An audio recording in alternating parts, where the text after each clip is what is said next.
주셔서 제가 또 여러분에게 제가 갖고 있는 지식을 나눌 수 있게 되어서 참으로 감사하게 생각합니다.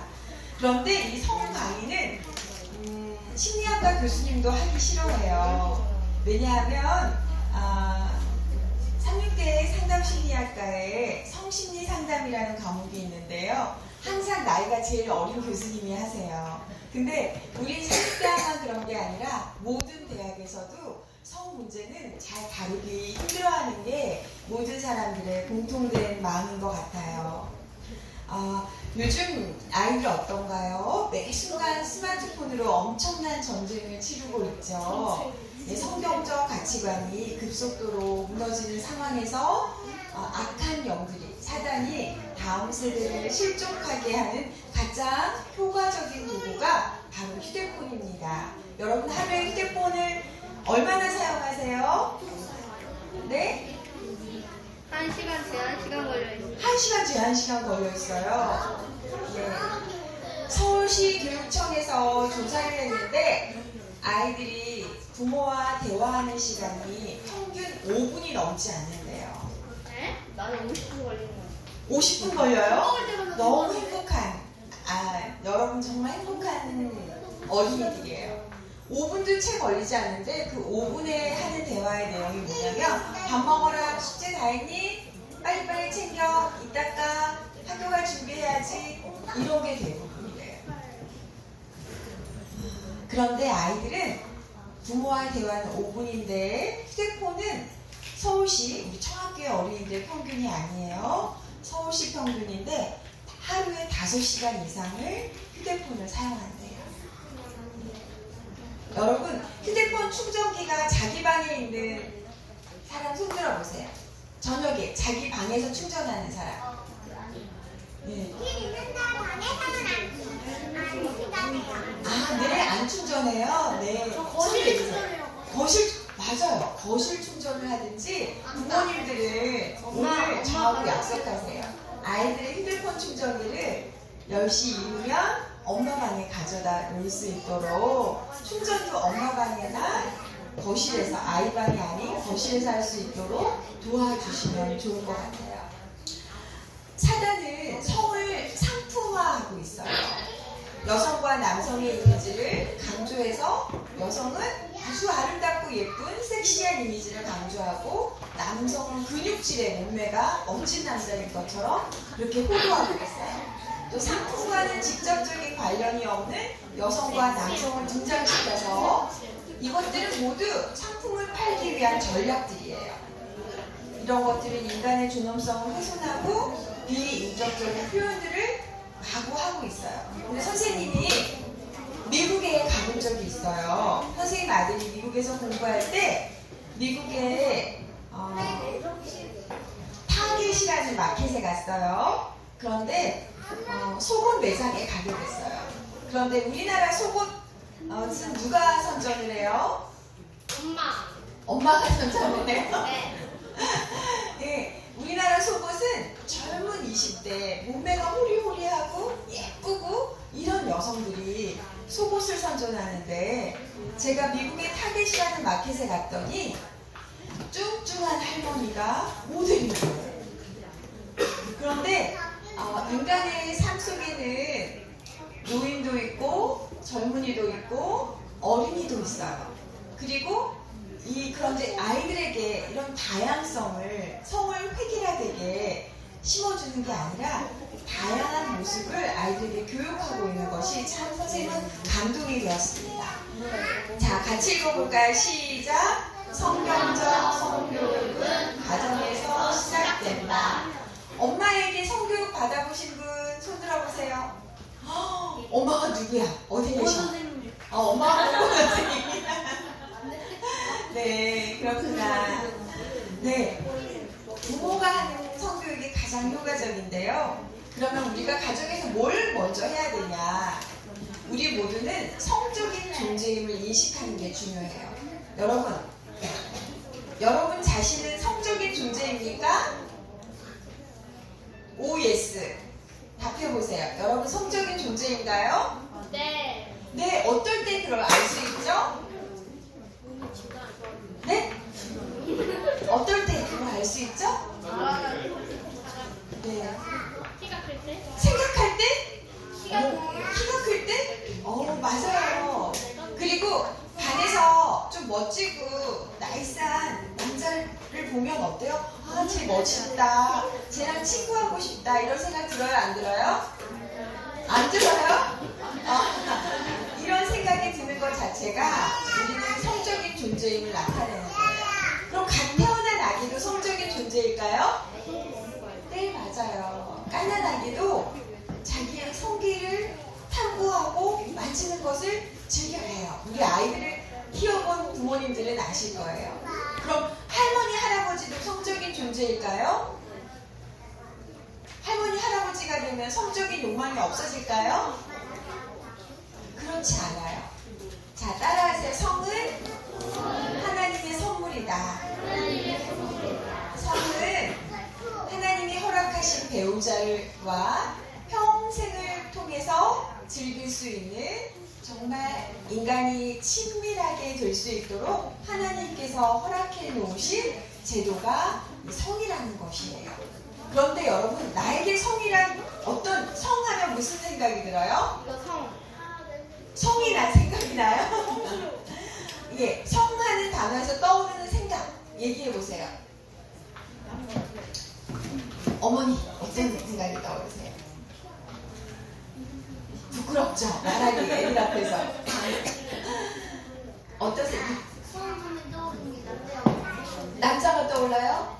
네, 얘기해 보세요. 우리 친구. 가족이 떠올라요. 네, 성하면 가족이 떠오르는 거는 굉장히 아주 바람직한 거예요. 그런데 성하면 떠오르는 게 막 야동 이런 거 생각하고 또 막 불쾌해, 더러워, 지저분해 이런 생각을 하면은 성에 대한 이미지가 잘못 교육된 거겠죠. 사단은 그걸 심어주기 위해서 노력해요. 성은 아름다운 거고 고결한 거고 좋은 거야 라는 생각을 하나님이 심어주길 원하는데 사단은 성은 더러운 거야, 지저분한 거야 이렇게 집어넣어주길 원합니다. 그래서 삶으로 보여주는 성교육이 중요해요. 자, 같이 읽어볼까요? 시작! 부모님들만 읽어보세요. 시작! 부모와 삶을 통해 결혼, 생명, 사람의 소중함을 보여준다. 가족 공동체가 하나님 안에서 하나 되기 위해 노력한다. 남편은 아내에게 사랑과 감사를, 아내는 남편에게 존경과 감사를. 여러분, 우리 사회생활을 할 때는 사람들이 일정한 가면을 쓰고 살아요. 그런데 가정생활에서는 이 가면을 다 벗어던지고 살아요. 그 사회적 가면을 우리는 페르소나라고 하는데요. 이 사회적 가면 페르소나를 벗은 후에 집안에서 편하게 하는 행동들은 우리의 민낯을 적나라하게 보여주는데요. 내 영성의 가장 깊은 부분을 가정 안에서 자녀들 앞에 드러낸다고 볼 수 있어요. 그런데 아이들은 이런 부모의 모습을 보고 성경적 가치관이 자연스럽게 스며들게 되어 있습니다. 부모를 통해서 행복한 가정이란 이런 거야. 아빠는 엄마한테 이렇게 하는 게 사랑이구나. 엄마가 아빠한테 이렇게 하는 게 존경이라는 거구나. 이런 걸 통해서 서로 존중하고 존귀하게 여기는 것을 통해서 가족 생활은 아름답고 행복한 거야. 나도 엄마 아빠처럼 살아야지 하는 생각을 갖는 게 최초의 성교육입니다. 성은 단순하지 않아요. 성적인 느낌과 성적인 호기심, 성적인 판타지 이런 것도 성에 속하고요. 성적인 행동, 그를 통해서 일어나는 임신과 출산 이것도 성에 포함이 되고요. 사랑하는 사람의 모든 관계, 언어적인 관계 이런 것 또한 다 성의 일부입니다. 그리고 성을 둘러싼 사회적인 관계나 제도 또한 성의 일부인데요. 그래서 성적인 존재로서 아이들에게 나의 몸을 아끼는 법을 가르쳐야 합니다. 신체적, 정신적으로 건강한 몸을 만들기 위해 애써야 하고요. 자신의 몸을 청결하게 유지하는 법을 가르쳐주고 생식기 건강에 대해서도 가르쳐주는 게 필요합니다. 그래서 아이들이 일정한 나이가 되면 산부인과에 데려가고 또는 비뇨기과에 데려가서 이 아이가 문제가 없는지 검진 받아보는 것도 부모님들의 몫이에요. 책과 음악, 친구들과 가까이 하면서 건강한 마음을 가꾸고 그리고 나에게 불쾌한 스킨십을 하는 사람이 있다면 단호하게 거절하는 것도 가르쳐야 합니다.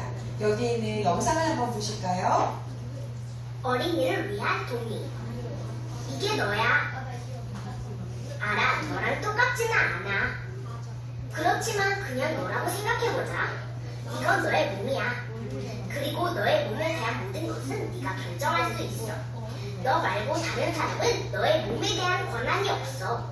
친구들도 없고 낯선 사람도 없고 네가 아는 어른들에게도 없어. 누구도 네 몸에 대한 결정을 할 권한이 없어. 너 외에는 없어.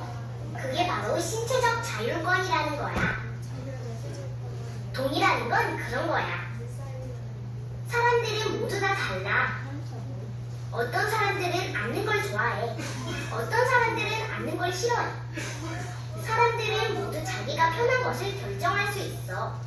앉는 걸 좋아하는 사람은 아무나 마음대로 껴안아도 될까? 아니, 상대방의 동의를 받아야 해.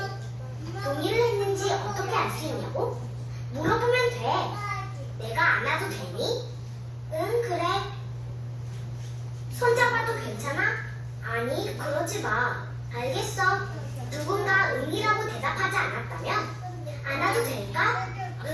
나는 그건 동의를 하지 않는 거야. 아주 간단해. 동의를 구하고 답을 들으면 되는 거지.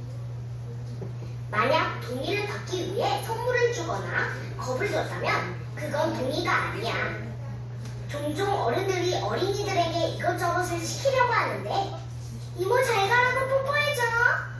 이럴 때도 어린이가 결정할 수 있어. 아니요, 싫어요. 그냥 인사만 할게요. 어린이들이 동의할 권리가 없는 것들도 있어.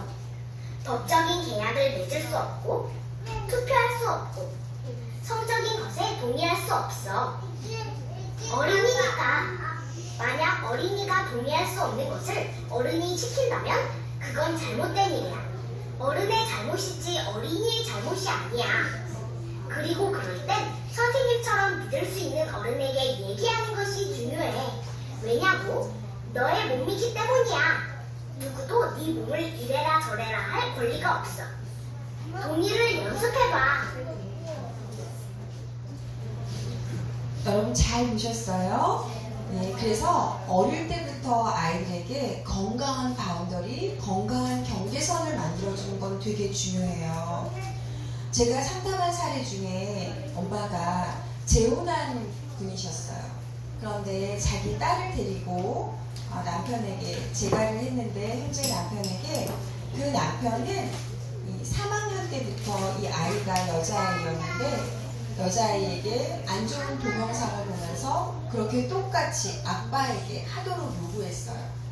그런데 그 아빠가 절대로 엄마한테 말하거나 아무한테도 얘기해서는 안 돼 라고 얘기하면서 이 아이는 영적으로 점점 병들어갔어요.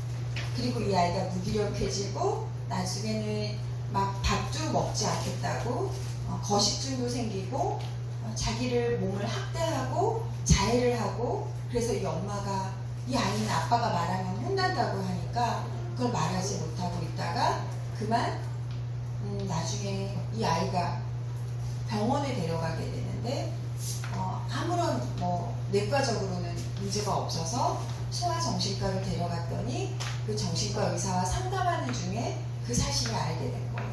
그래서 이 어머니가 청천벽력 같은 소식을 듣고 이 남편과 끝내는 이혼하게 됐고 이 아이를 그런 건강한 바운더리를 세우지 못한 것을 후회하게 됐어요. 그래서 사실 사이가 좋다라는 거는 이 사이할 때 사이는 사이 간자예요. 사이가 좋다는 거는 따로 떨어져 있어서도 좋고 같이 있어도 좋은 사이예요. 부부 사이에도 저 집은 참 부부 사이가 좋네 하면은 같이 있을 때도 좋지만 따로 떨어져 있을 때도 외롭지 않고 서로에게 예속되지 않고 종속되지 않는 그런 사이라야 건강하게 타인을 존중하고 배려하는 정말 사이가 좋은 너와 나 사이에 사이가 있는 것이 사이가 좋은 것이거든요. 그래서 부모들도 아이에게 건강한 경계, 건강한 사이를 가르쳐 주셔야 돼요. 제가 부산 삼육 초등학교 때 영어교사로 근무할 때 미국에서 잠시 외할머니 집에 놀러 온 아이가 한 달 동안 부산 삼육 초등학교를 다닌 적이 있어요. 영수라는 아이였는데 이 아이가 힘들어하는 게 뭐였냐면 쉬는 시간만 되면 이 아이에게 다가와서 이 아이 팔을 잡아 끌고 막 몸을 계속 힘들게 하는 거였어요. 근데 이게 뭐냐면 우리나라 아이들에게서는 같이 놀자, 나 너랑 친해지고 싶어 이런 표현이었는데 미국의 교육과 다른 거예요. 그리고 이 아이는 먹으면 어때요? 자기 간식, 엄마가 매일 먹을 간식을 갖고 오는데 딱 2교시가 끝나면 이 아이는 엄마가 준 간식팩에서 당근 이렇게 썰은 거랑 이게 지퍼백에 있는 거랑 뭐 프레이크 같은 거, 뭐 두유에다가 이걸 타서 먹는 거를 먹어요. 그러면은 모든 아이들이 거기에 몰려들어가지고 너 뭐 싸왔어? 오늘 뭐 먹어? 하면서 나도 막 이러면서 그러는 거예요. 근데 얘는 그거를 이해를 못하는 거예요. 미국에서는 이건 내 것이라고 내 경계가 딱 있는데 우리나라에는 그런 경계를 잘 가르쳐주지 않는 것 같아요. 제가 일본에서도 남편과 더불어 함께 살 때 일본에서 잠깐 아이를 학교 보내면서 6개월 동안 산 적이 있었는데 일본의 초등학교에서 국제학교였는데요. 엄마들이 바자회를 한다고 다 나오라 그랬어요. 그랬는데 제가 그 나라 말을 잘 못 알아들으니까 그 바자회 준비할 때 도시락을 싸가야 된다는 말을 못 들었어요. 근데 그냥 가서 있는데 점심시간 한참 물건을 정리하고 택을 붙이고 몇백 원 이렇게 다 물건에다 다 붙인 다음에 한국 엄마들은 그런 거 다 일일이 붙이지 않거든요. 그냥 5,000원, 3,000원 한 무대기씩 쌓아놓고 알뜰 상품을 사는데 일본 사람들은 정말 디테일하잖아요. 물건 하나하나에 그 택을 다 붙이는 거예요. 그리고 막 그냥 하루 종일 우리나라 사람이 1시간이 걸리는 몇 시간에 걸쳐서 하는 거예요. 그 점심시간이 됐어요. 점심을 먹는데 우리나라 사람 같으면 젓가락 하나 주면서 너 도시락 안 싸니? 우리 거 같이 먹자 하고 먹을 텐데 너 안 싸왔어? 저기 건너가면 길 건너가면 세븐일레븐이 있어. 거기 가면 도시락 살 수 있어. 이렇게 얘기하는 거예요. 그래서 여기 이런 나라구나. 그러면서 되게 근데 제가 그게 문화적인 차이도 있다는 거 알게 됐어요. 일본은 되게 습하고 그거를 제가 일본 사람들 너무 정이 없어 이렇게 얘기했더니 사실 그런 이유도 있지만 그 나라는 굉장히 덥고 습하기 때문에 식중독의 위험이 있기 때문에 함부로 자기 음식을 다른 사람과 나누지 않는데요.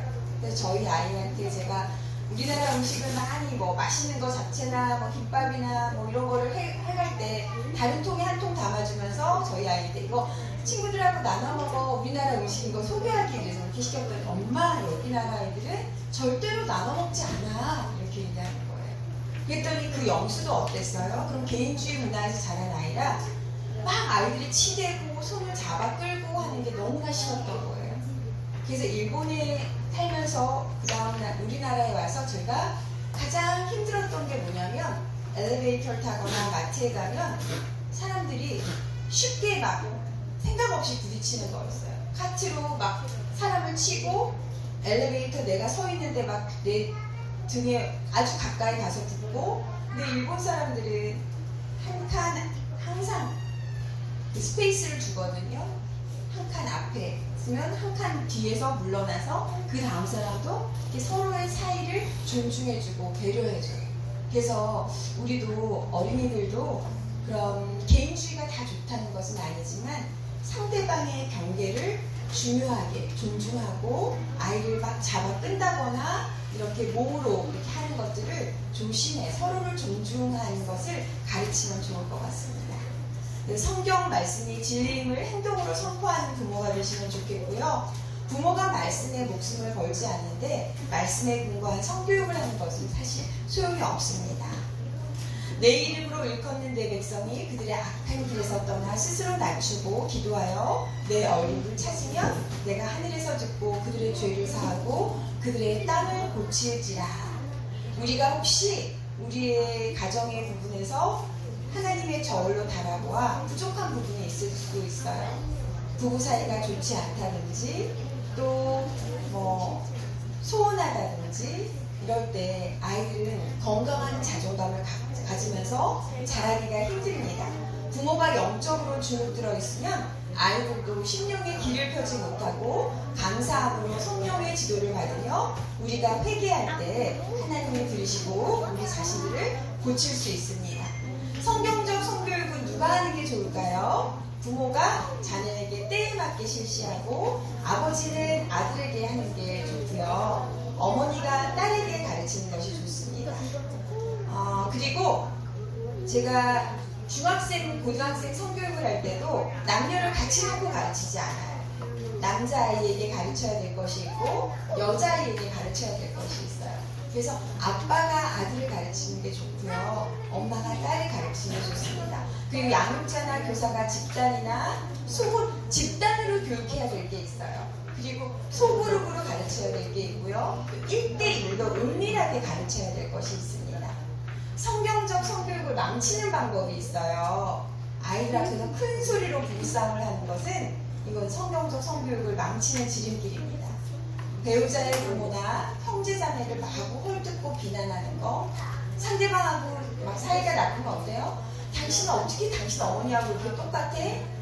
시누도 똑같더라 막 이러면서 시집을 싸잡아서 흉을 보는데요. 그렇게 하는 거는 아이들의 영적인 자존감에 큰 손상을 줄 수가 있어요. 내가 이렇게 볼품없는 형편없는 자신의 결실이구나 이런 생각이 들어서 아이는 내가 남편을 속상하게 하라고 하는 말들이 아이에게 상처를 주는지 몰라요. 그래서 아이들에게 상처를 주는 말입니다. 그리고 부부싸움에게 아이들에게 배우자를 몰래 헐뜯는 거. 너네 아빠는 원래 그래. 정말 이상한 사람이야.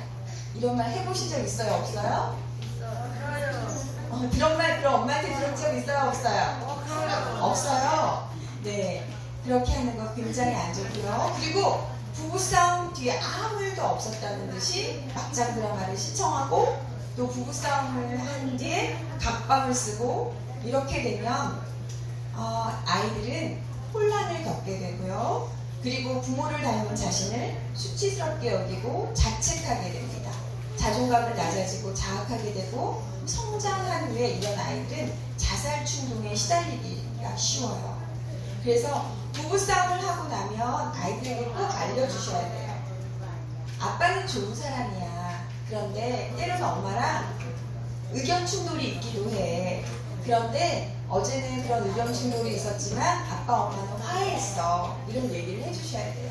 그래서 인간은 서로 마음이 맞지 않을 때 다툴 수도 있지만 화해해서 다시 한 몸이 될 수 있다는 것을 알려주셔야 아이들이 건강한 또 가정생활을 할 수 있는 토대를 놓게 되는 것입니다. 부모가 서로 사과하고 용서하고 화해하는 모습을 보이고 그리고 가정 예배 시간에 배우자와 결혼과 열매로 주신 자녀를 주심에 감사하시게 되길 바랍니다. 여러분 가정 예배 드리시는 가족 한번 손들어 보실까요? 네, 감사해요. 그런데 가정 예배를 드리시는 가정에 대해서 이렇게 조사를 해보면 그 그룹의 한 20%, 10명이면 2가정 정도가, 10가정 2가정 정도가 가정 예배를 드린대요. 그런데 가정 예배를 드리고 싶은 가정에 대해서 물어보면 거의 모든 가정이 가정 예배를 드리고 싶다고 말한대요. 그러니까 가정 예배를 어떻게 드려야 할지 모르고 또 지금 이것을 어떻게 또 안 하던 걸 해야 될지 어색하고 또 그것에 마음을 모으기가 힘든데 이번 계기로 어떠한 방법으로든지 좋으니까 아침 시간이 하나로 모이기 힘들다면 저녁 때라도 가정 예배를 다시 시작하게 되시길 바랍니다. 그리고 가정 예배 시간에 꼭 자녀에게 감사하는 기도를 드려주세요. 그렇게 된다면 아이의 영적인 자존감을 높여주는 정말 지름길이라고 볼 수 있어요. 저희 아이가 29살이 됐지만 지금도 제가 아들한테 엄마 어디 가려고 하는데 뭐 장보러 가려는데 차 좀 태워줄래? 하고 하면은 아이가 운전대에 앉으면 엄마 기도해 주실래요? 하고 꼭 기도해 달라고 해요. 항상 뭐든 어디를 가든지. 그런데 저희 하늘속학교 아이들도 하교할 때 보면은 늘 차에 모두 올라타면 기도하거든요. 하나님, 저희가 오늘 하루 일정을 다 마치고 집으로 향해서 갑니다. 짧은 길이지만 안전하게 가게 도와주세요. 라고 기도하거든요.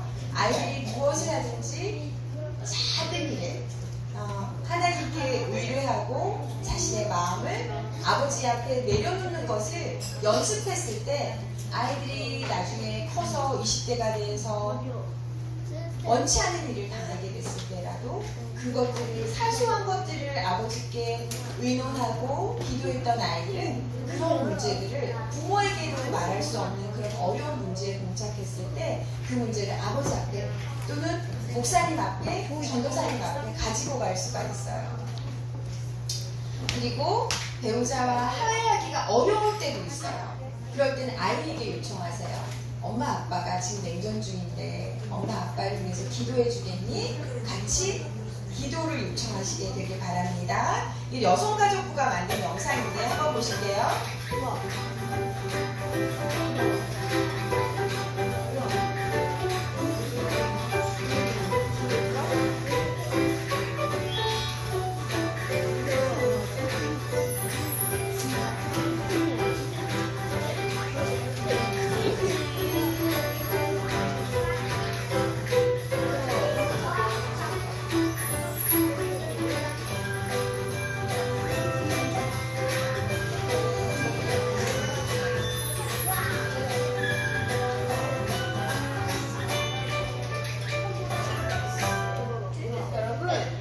우리 집에는 가족 사랑의 날이, 가족 행사가 한 달에 한 번은 꼭 있다. 혹은 가족 회의를 한다 하는 가족 있으면 손 들어 보실래요? 우와. 정영균 집사님 어떤 활동을 하시나요? 어린이 부장님?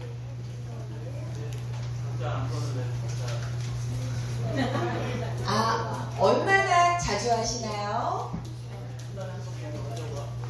아, 한 달에 한 번 정도. 네. 가정을 세우는 데는 사실 여러 가지 부분이 있어요. 믿음을 세우는 것도 가정의 역할이고요. 이렇게 성 정체감이나 성 역할에 대한 모델을 보이는 것도 가정의 역할이고요. 그리고 가정 안에 모든 청소하고 빨래하고 이불을 개고 또 빨래를 개고 요리를 준비하고 이런 가사와 관련된 활동들을 분담하는 것도 가정을 세우는데 중요한 몫입니다. 그런 것이 체계적으로 되어 있지 않으면 영적인 상승이, 영적인 발전이 어려워요. 그래서 그것이 기본적인 것이 세팅이 돼 있어야 우리가 예배드리자 하는 말이 나오거든요. 그래서 가족 사랑의 날을 정하시기 바래요. 오늘 안식일 오후에 우리 한 달에 한 번은, 적어도 한 달에 한 번은, 그게 한 달에 한 번 계속되고 안식일 해질녘 집에 가서 하루의 일 다 보내고 새로운 일주일을 맞는 그날이 되면 더 좋을 것 같아요. 일주일에 한 번씩 이렇게 가족의 정기 모임, 정모를 만들어서 그날 한 주간 어떤 일이 있었는지 감사하는 그런 행사를, 세레모니를 하고 또 다 끝나면 아이들과 함께 아빠가 요리를 만들어준다던가, 요리를 못하는 아빠는 또 외식을 해도 좋겠죠. 거창한 외식이 아니어도 돼요. 네. 그냥 떡볶이를 먹어도 좋아요. 아이들과 함께하는 시간, 아이들이 정말 깊은, 우리 가정은 정말 행복한 가정이야. 나는 정말 좋은 아빠, 엄마를 만나서 너무 행복해. 이것이 성교육의 가장 베이스입니다. 그리고 사랑이 전해지는 스킨십을 자주 해주시기 바랍니다. 친밀함에 근거한 바른 신체 접촉은요, 음란한 신체 접촉이나 가능적인 생각과 기량작용을 해요. 이 말은 뭐냐면 부모와 신체 접촉이 없는 아이들이 인간은 누구나 친밀함의 욕구가 있거든요. 근데 친밀함의 욕구가 좌절되면 아이들은 다른 것에서 보상을 받으려고 해요. 그래서 게임을 하고 또 게임을 통해서 또 사람들과 만나고 또 그러다가 계속 인터넷에 노출되면 어때요? 시도 때도 없이 뜨는 안 좋은 콘텐츠들에 아이들이 유인되고 거기 한번 맛들이게 되면 어때요? 거기는 굉장한 포르노가 주는, 야동이 주는 도파민은 엄청난 양이에요. 인간을 급속하게 행복하게 하는 도파민을 주거든요. 근데 한 번 노출되면 그거는 인간 사이에서 사랑을 느끼지 못하게 할 만큼 강력해요. 그래서 자기가 그것에 노예가 되어 있다면 하나님께 그것을 기도하고 하나님의 도우심으로 끊으려고 노력하셔야 돼요. 여기 그런 아버지나 부모님들이 또 계시다면 그 개인적인 문제를 하나님과 붙드시고 해결하시게 되길 바랍니다. 그래서 아이들에게 스킨십을 해주고 쓰다듬어 줄 때 그런 음란적인 생각과 그런 걸 보고 싶어 하는 생각이 현저하게 줄어든다는 것을 여러분이 보호작용을 한다는 것을 알 수 있게 될 것입니다. 그리고 건전한 스킨십은 뇌 발달에도 도움이 됩니다.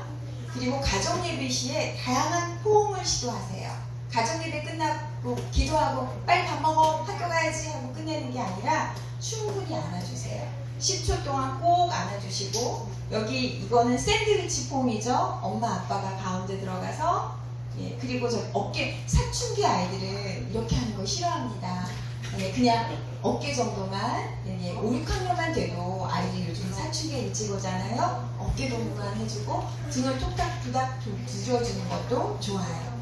하나님도 우리를 안아주셨어요. 우리 다 같이 한번 성경 말씀 읽어볼까요? 시작!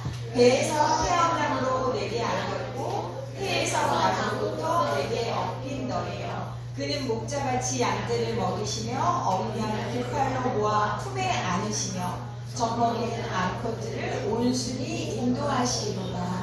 하나님도 우리를 안아주셨다고요. 하나님은 성은 아름다운 거야. 성은 하나님이 허락하는 배우자와 평생 동안 누릴 수 있는 거야 라고 말씀하시는데 사단은 우리에게 뭐라고 유혹해요? 성은 너가 원할 때 언제든지 즐길 수 있어. 너가 원하면 언제든지 가능해 라고 말하는 게 사단의 속삭임이에요. 그래서 제가 최근에 원주립교회 지역아동센터 가서 부모교육을 한 적이 있어요. 그런데 거기 센터장님이 저한테 부장님 거기에 아버님 한 분이 오실 텐데 그 아버님이 하나님을 굉장히 싫어해요. 왜냐하면 그 삶이 너무 힘들었던 삶을 사신 분이에요. 부인이 일찍 돌아가셨어요. 그리고 아이들을 혼자 키웠어요. 그리고 이분은 막 그 낙담하고 속상해서 막 알코올 중독이 됐고 그리고 그가 심각한 가난에 거의 얼굴이 노랗더라고 황달이 있어가지고 가난에 걸렸어요. 그리고 그래서 하나님을 저주하고 하나님을 싫어한대요. 그래서 아마 부장님이 기도하자 그러면 싫어할 수도 있어요. 그러니까 그분은 근데 다른 분들은 괜찮지만 그분 하나 때문에 그냥 기도는 안 하시고 그냥 강의로 끝내시면 될 것 같아요. 그 얘기하더라고요. 근데 이제 다 끝나고 Q&A 시간이 있었거든요. 그래서 부모님들께 질문하라고 얘기했습니다.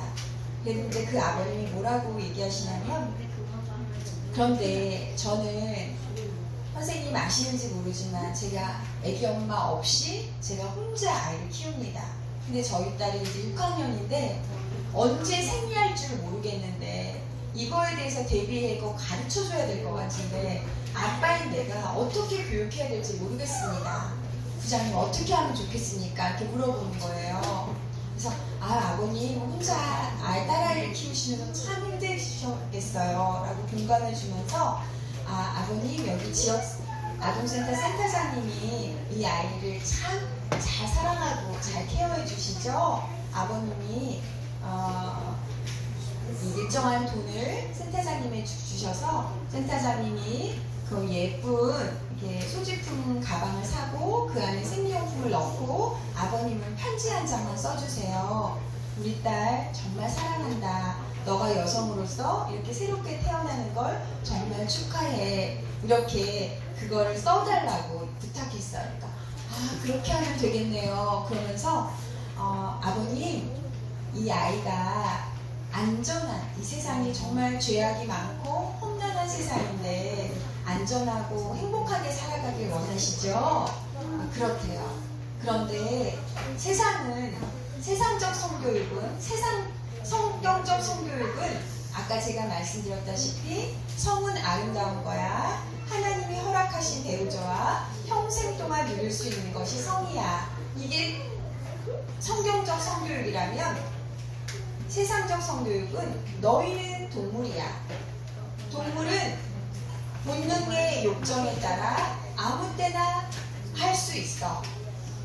너희가 원하면 언제든지 가능해. 이것이 세상적 성교육이에요. 그리고 아이들에게 어떻게 피임하는지를 가르쳐주고 이런 게 또 성적 자기 결정권. 유럽의 어느 나라에서는 만 4세가 되면 자기가 남성이 될지 여성이 될지를 하나님이 주신 고유한 성별을 선택할 수 있도록 하는 법안이 생겼어요. 정말 무섭죠? 그래서 그 이야기를 아버님께 해드렸어요. 아버님의 딸이 어떤 세상을 살아갈 때 이 아이가 안전하고 행복할까요? 그랬더니 이 아버님이 성경적 성교육을 시키면 이 아이가 안전한 세상에서 살아갈 수 있겠네요 라고 하시는 거예요. 그러면서 이 아버님이 선생님 기도하세요. 마지막에 끝날 때 기도하라고. 그래서 그 다음 주에도 2회에 걸쳐서 했는데 기도하고 시작하라고. 이 아버님이 그 하나님을 저주하고 싫어하던 이 아버지가 그렇게 바뀌었습니다. 그래서 가족 간의 안정적 스킨십의 효과는요, 세로토닌 분비를 촉진시키고요. 세로토닌은 안정감을 주는 호르몬이에요. 행복감을 주는 호르몬입니다. 혈관 건강에 유익해요. 도파민과 옥시토신 분비가 증가되고요. 면역세포가 활성화됩니다. 2008년 수찬성 대지진 당시 9살 딸을 품에 품은 채 죽은 어머니가 발견됐어요. 저녁 식사 중이었는데 이 어머니 사진에는 어머니 손에는 젓가락이 쥐어져 있었고요. 이 아이를 꼭 끌어안은 모습에 담겨 있는데요. 정말 80억 인구 중에 여러분의 자녀를 안아줄 사람은 바로 여러분 자신입니다. 여러분의 자녀를 꼭 안아주시고 스킨십 해주시기 바랍니다. 그리고 사춘기 자녀를 이해하는 게 필요해요. 여러분 사춘기 특성은 잘 알고 있죠? 몸에도 변화가 생기고 여기 있는 것처럼 마음에도 변화가 생깁니다. 나는 누구인지 이성에 대한 관심이 들기 시작하고 그게 너무나 당연한 거예요. 여러분이 성적인 존재임을 알려주는 것입니다. 여자는 가슴이 성장하고 엉덩이도 발달하고 배란과 월경을 하게 되고요. 남자는 변성기가 생기고 턱수염도 생기고 몽정을 하고 또 사정이 가능해집니다. 그리고 남녀가 같이 겪는 변화가 있어요. 체모가 증가하고 여드름이 생기고 색시기가 발달하고 호르몬이 변화하고 성장이 분출합니다. 이때 급격하게 키와 몸무게가 크죠. 그리고 이성에 대해 관심을 갖고 성에 대한 관심을 갖고 외모에 대한 관심을 갖는 거 당연한 거예요. 그 다음에 혼자 있고 싶어 합니다. 여러분의 자녀가 자꾸 문을 닫고 혼자 들어가는 시간이 많으면 우리 아이가 사춘기가 시작됐구나. 독립성의 욕구가 올라오는구나. 그렇게 얘기하시면 됩니다. 그런데 이 사춘기는 개인마다 다 달라요. 그런데 초등학생 설문조사를 했는데요. 요즘 나의 가장 큰 고민은 무엇인가 물어봤더니 가장 많은 퍼센테이지가 외모로 나타났어요. 그런데 아이들의 자존감은요. 자존감의 축이 어제 우리 자아효능감, 자아조절감, 자기 안정감이 있었죠. 그런데 자기의 이미지를 초등학생 때는 주로 신체적 이미지를 자기라고 여겨요. 그래서 신체적 이미지, 바디 이미지가 남들에 의해서 예쁘다는 또 너 참 훌륭하구나, 너 참 괜찮은 아이야 이렇게 좋은 피드백을 많이 받은 아이들은 자기의 바디 이미지도 올라가고 자존감도 향상이 돼요. 그런데 그렇지 못한 너는 왜 이 모양이니? 너는 왜 이렇게 새카맣니? 너는 왜 이렇게 얼굴에 뭐가 너 안 좋은 거 먹으니까 얼굴에 맨날 뭐가 나잖아. 이렇게 막 부모님이 계속해서 뭐라고 하면 어떻게 돼요? 아이의 바디 이미지가 점점 실추되는 거예요. 그래서 그런데 이런 고민들이 있을 때 아이들이 가장 엄마 아빠에게 듣고 싶은 말이 뭘 것 같아요? 가장 듣고 싶은 말 여기 제일 높은 퍼센테이지 나온 게 주말에 같이 놀러 갈까?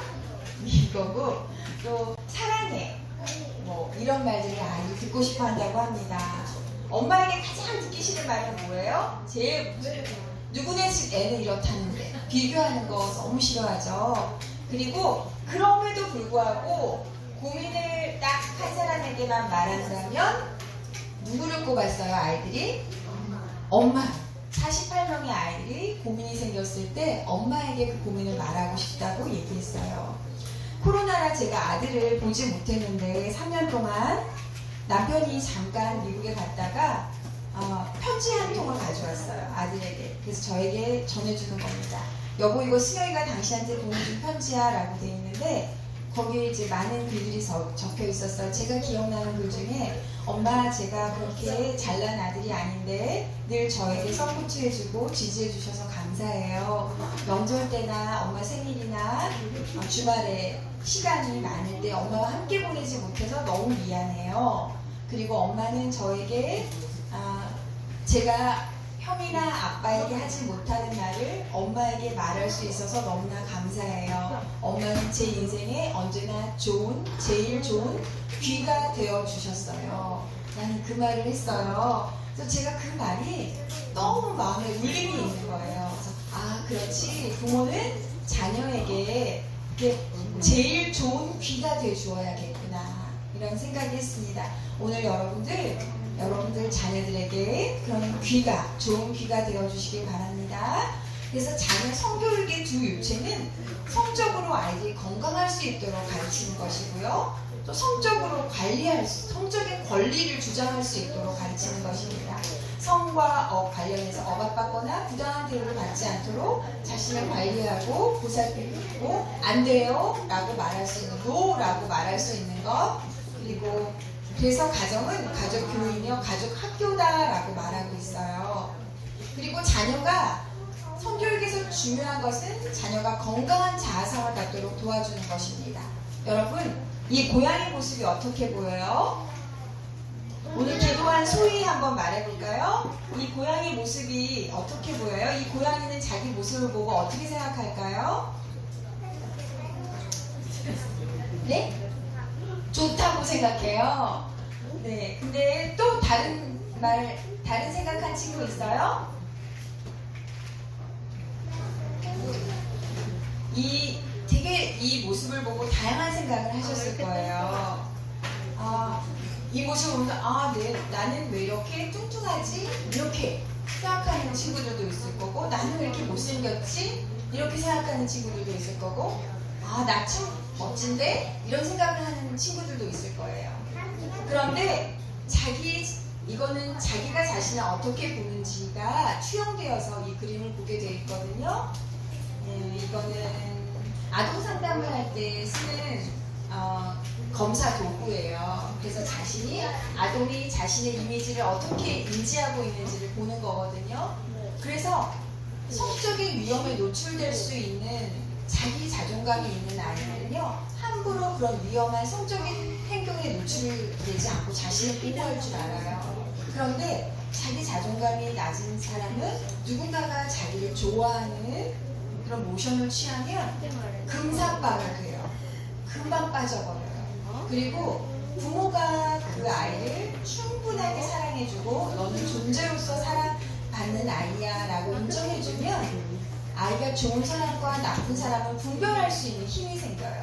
그런데 가정 안에서 그런 사랑을 받지 못하면 누군가가 조금만 호감을 표현했을 때 금방 넘어가게 됩니다. 제가 상담한 여성이 있었어요. 남편은 공무원이었어요. 근데 이 여성은 과거에 성폭행을 당한 트라우마가 있었어요. 그리고 그 남편과 건강한 성생활이 잘 되지 않은 거예요. 그러니까 그러니까 여인이 과거의 상처를 회복하지 못하니까 집안일도 못하고 거의 그 여인과 상담하기 위해서 그 집에 들어가면 미로 속을 걷는 것 같아요. 안방으로 들어오라고 하는데 먼지 냄새와 쾌쾌한 냄새가 한 번도 문을 열지 않아서 문을 열면 자기가 더러워진다고 생각해요. 그리고 바람이 들어와도 안 되고 한 번도 환기를 시키지 않아요. 이 환기를 시킬 수 있는 건 오직 이 엄마가 바깥에 나갈 때 가족들이 환기를 시키는데요. 이만큼 쌓여져 있는데 그 여인에게 예수님의 이야기를 들려줬을 때 예수님 가난한 여인을 용서한 이야기를 들려줬거든요. 그랬더니 그 여인이 눈물을 흘리는 거예요. 저는 사실 그 여인이 성폭행 당한 사실을 몰랐어요. 그런데 나중에 눈물을 흘리고 나서 그 얘기를 하는데 사실은 제가 이랬어요 라고 얘기를 하는데 부모가 늘 부모한테 늘 구박받고 자랐대요. 너는 왜 이거밖에 못하냐? 너는 왜 이거밖에 못해? 막 그러는데 어떤 분이 이 여인에게 와서 친절하게 해주고 잘해주니까 너무 금방 마음을 주게 된 거예요. 그런데 그걸 알까요? 모를까요? 성적인 놀이개로 삼아버린 거예요. 그 남성을. 결혼할 목적이 아니고 그래서 이 여인은 수차례 그런 폭력을 당하게 됐어요. 그게 그 여인을 아주 인생을 망쳐버리게 되었는데요. 그래서 우리 아이들에게 가정 안에서 영적인 자존감과 사랑받는 아이, 존재로서 사랑받을 수 있는 아이라는 것을 가르쳐주는 것이 굉장히 중요합니다. 여러분, 여러분의 이 답을 한번 넣어보세요. 하나님 보시기에 나는 뭐다? 나는 뭐라고? 다 얘기해보세요. 시작! 자기가 생각한 말을 얘기해보세요. 시작! 하나님 보시기에 나는 사람이다? 후손이다? 제자이다? 네. 아들이다? 네. 딸이다? 네. 하나님 보시기에 나는 하나님의 걸작품이다. 하나님 보시기에 나는 하나님의 귀요미다. 하나님 보시기에 나는 정말 사랑받는 존재이다. 이런 말을 아이들 자신있게 할 수 있도록 키워주신다면 성교육은 이미 반이 끝난 거예요. 그래서 매 그리스도인 가정마다 그 자체가 하나의 교회입니다. 가정의 구성원들은 모든 행동에 있어서 그리스도를 닮아야 합니다. 다른 사람이 나를 어떻게 생각하는가는 그다지 중요하지 않습니다. 사람은 불완전하고 다 연약한 죄인이니까요. 나를 향한 하나님의 평가가 진짜 나에 대한 평가입니다. 하나님은 나의 어떠함과 상관없이 존재만으로 나를 귀하게 보십니다. 자, 마지막 글은 같이 읽어볼까? 시작! 나는 하나님의 only one입니다. 나 같은 사람은 이 세상에 어디에도 없어요. only one입니다. 꼭 내가 생각하지 않는 내가 되지 않아도 된다. 지금 이대로의 모습으로 우리는 충분히 사랑스럽다. 이것을 받아들이는 순간 우리를 괴롭혀온 그 오랜 그 불안과 열등감도 서서히 자취를 감출 것이다. 마음에게 말걸기라는 책에서 제가 따왔는데요. 여러분, 이 꽃이 아름다워요? 하나님은 들에 피는 꽃 한 송이도 이렇게 아름답게 창조하신 분이세요. 하물며 여러분들은 정말 그보다 더 귀하게 창조한 것이 바로 여러분 자신입니다.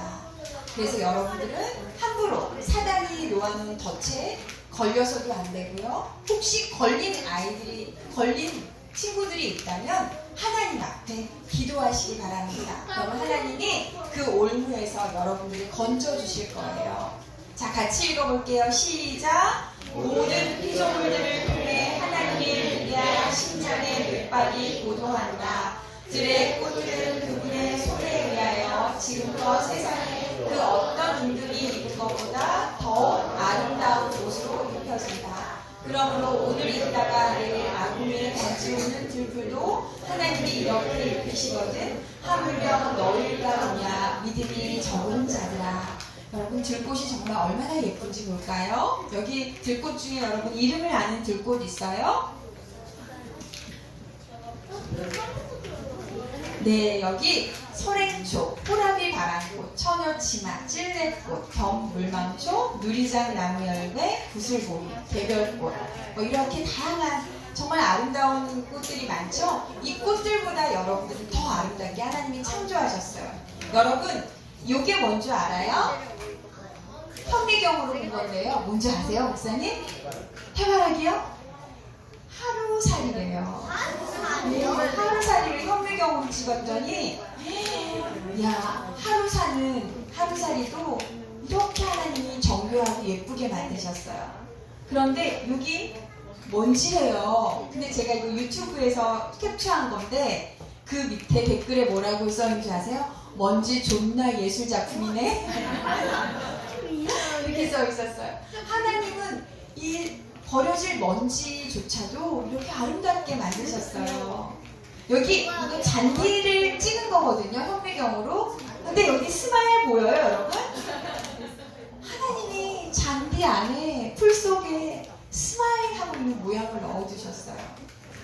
그런데 우리가 하나님의 도서관인 천연계에 나가서 정말 우리가 마음껏 뛰놀고 하나님의 거룩함을 명상할 때 사단이 놓은 덫에 걸리지 않을 수 있어요. 안식일을 거룩하게 지키고 가정 예배를 통해서 아이들에게 살아계신 하나님을 증거하고 성이라는 성할 때 성자는요, 마음 신변의 날생자거든요. 모든 생명이 있는 것들을 사랑하는 마음을 아이들에게 갖게 한다면 그것 또한 성교육이 됩니다. 생명으로 멸망으로 인도하는 문은 크고 그 길이 넓어 그리로 들어가는 자가 많고 생명으로 인도하는 문은 길이 협착하여 찾는 자가 적다라고 말하는데요. 세상 많은 사람들이 정말 큰 대로로 갈 때 우리는 생명의 길인 하나님이 정해놓은 영생의 길을 따라서 자녀들과 투벅투벅 한 발자국씩 걸어가시는 여러분과 제가 되면 좋겠습니다. 여기 기독교 영성은 하나님의 자녀로 성숙해가는 과정이다. 영성은 그리스도인에게 영적 에너지, 삶의 활력으로 작용하며 여러 가지 다양한 형태로 하나님의 부르심에 응답하게 한다. 하나님 믿고 거듭난 모든 자녀에게 주어지는 성품이 영성이다. 성령의 충만한 은혜 속에서 성령의 지배를 받고 살아가는 영적인 사람의 속성이 곧 영성입니다. 여기 제가 좋아하는 책이 하나님은 웨딩 플래너라는 책이 있는데 이것만 읽고 마치도록 할게요. 여러분 저글링 알아요? 여러분은 저글링을 하는 사람을 본 적이 있나요? 여러 개의 공을 돌리는 저글러는 자기 손을 보지 않습니다. 그는 공이 가장 높이 올라갔다가 아래로 내려오는 점을 의시하지요. 저글링과 같이 우리의 삶에도 많은 일이 동시에 일어납니다. 일, 학교, 가정, 교회, 취미생활, 그리고 친구들. 우리는 이런 모든 일들이 일정한 질서 속에서 일어난다면 다 감당할 수 있다는 생각을 합니다. 그러나 예기치 않은 일들이 발생하면 모든 것이 한꺼번에 바닥에 떨어지지요. 그때가 되어서야 뭐가 잘못되었는지 생각하거나 하나님을 원망합니다. 저글러의 성공 비결은 그의 초점에 있습니다. 그는 한 가지에만 집중하지도 다른 것을 도외시하지도 않습니다. 단지 가장 높은 정점만을 응시하지요. 그러나 우리는 인생의 한 부분에만 집중하는 성향이 있습니다. 이 한 가지만 잘 되고 만족스러우면 인생의 나머지 부분들도 잘 될 거라고 생각하지요. 결혼만 하면 행복할 텐데. 저희 남편은 저와 결혼했을 때 여보, 내가 합격만 하면 불행 끝 행복 시작이야 그랬어요. 근데 저는 제가 불행한 게 남편이 아직 합격하지 않아서이다 라고 생각하고 남편의 합격만을 기다렸거든요. 근데 합격해도 행복은 잠시 잠깐이고 그 행복이 나에게 오지 않더라고요. 공부만 잘하면 행복할 텐데, 우리 아이가 말썽만 안 부리면 행복할 텐데 이렇게 생각하는데 그렇지 않다는 거예요. 저글러와 같이 우리도 삶의 모든 영역을 잘 다룰 수 있어야 합니다. 그러기 위해서는 가장 높은 정점, 즉 무엇에 집중해야 된다고요? 하나님과의 관계에 집중해야 합니다. 하나님과의 관계에 집중해서 우리가 행복해지고 또 우리 자녀들도 행복하게 자라게 돼서 건강한 성을 누리는, 하나님 주신 선물을 누리는 여러분 모두가 되시길 바라면서 말씀을 마치겠습니다.